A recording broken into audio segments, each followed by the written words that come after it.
Hello YouTube and welcome back. This is kind of a multiple thing. Why am I still having issues? Um, Alright, so some people might recognize this, although I moved this from over the hill. I already carved down that wreck. This is the beta for Partlow Station, and not impressed. Basically it's okay. It's got a couple of mods in here, like this thing here, the small medical station, and yeah. But, I mean, yes, this is actually a pretty decent station itself, but this is it. It's a survival map that says it's a scenario. So I've been walking around this vehicle that I built, and it's the Solar Cargo Rover. It'll come by default with 4 batteries, 4 cargo containers, expansion spaces for 2 more cargo containers on each side that can be hooked directly in. It can hold a hell of a lot of weight. I took design cues from the Morphologist Solar Rover from the from the Survival series, Group Survival. All right. And we'll re-engage the cargo locks. There we go. The suspension tuning is pretty decent, and as you can see, we're on the second toolbar. There's the first toolbar. And as my standard, and we'll park here, go back to second, deploy the rotors to allow the sun to... There we go, and that's where it took its design cue from Morphologist. Not only do you have the spotlights up on the rotor, up on the secondary solar panels, but they pop up like that. So something that you'll notice here is it's got not only the cockpit and oxygen generator, but the oxygen generator is basically just there to throw hydrogen bottles or whatever in for whoever's with you. As long as you're on an Earth planet, maybe an alien, I'm not sure. I actually have to test that on an alien planet. The air vent will actually keep you filled with your cockpit filled with oxygen. So the generator there is only there for hydrogen, more or less, and any bottles that you want to fill. It's got 2 emergency reactors. You've got the 2 work lights, and that's where that comes in handy. Say I want to focus the work lights on an area, and then I can tilt this back to catch the sun, and I can stop it at any angle up to the default. I've yet to actually flip this thing over, so we'll actually leave the locks open for now, because when I engage a parking brake, they'll lock down.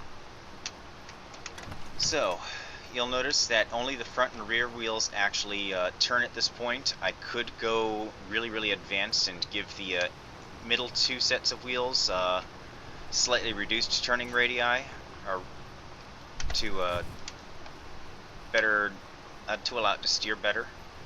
I got red lights in the back, of course. That's brake lights.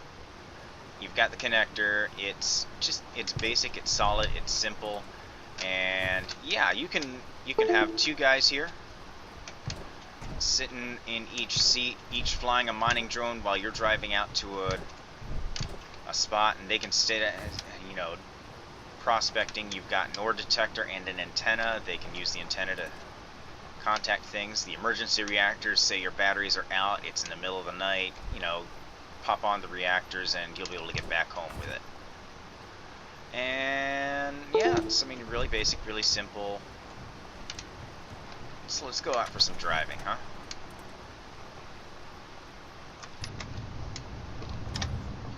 And flip this thing, shall we?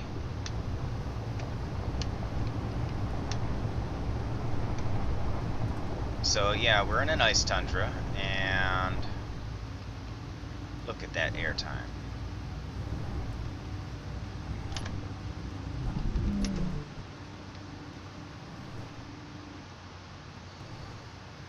200 some kilometers an hour. Granted, I am empty, and it's got a dry weight of 18,000 kilograms.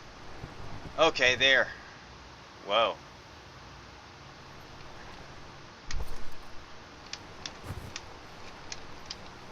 Now I messed up the front and lost a wheel, but I don't think that's even going to matter very much.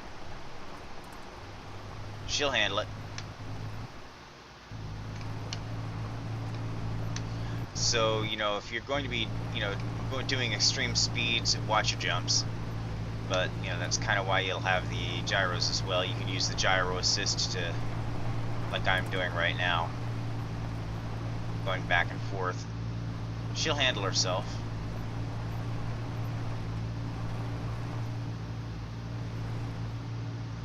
I've yet to actually flip this thing over because I keep the friction low enough to just power slide.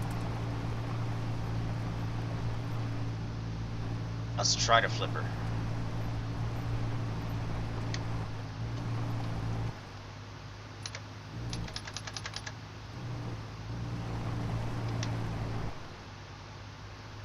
Come on, baby, flip. Oh, she's not flipping. I want you to flip.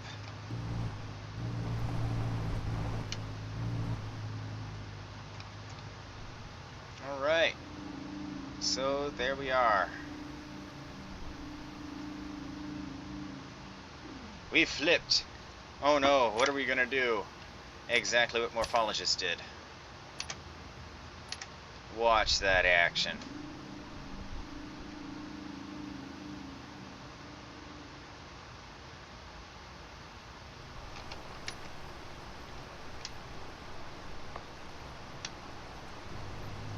As you can see, the ore detector works fine. The uranium and magnesium. Let's relock the things. And I'm still going on 6 or 7 wheels here. Oh, we're about to flip again. Whoa! Yeah, baby. I need to drop that friction down so that way I don't. Yeah, there we go. 15%. That's good for most situations. Unless you're going slow, then you want higher friction. Whee!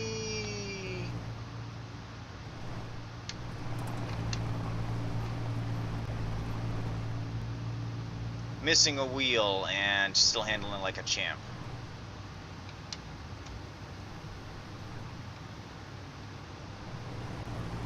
.300km/h air time, missing a wheel and handling like a champ. Love it.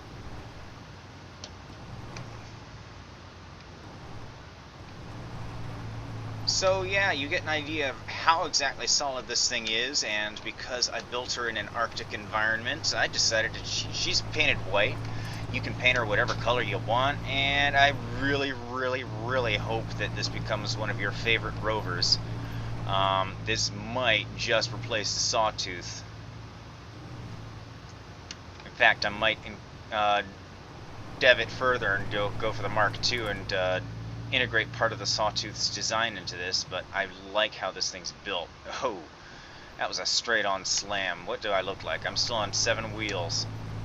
Nice.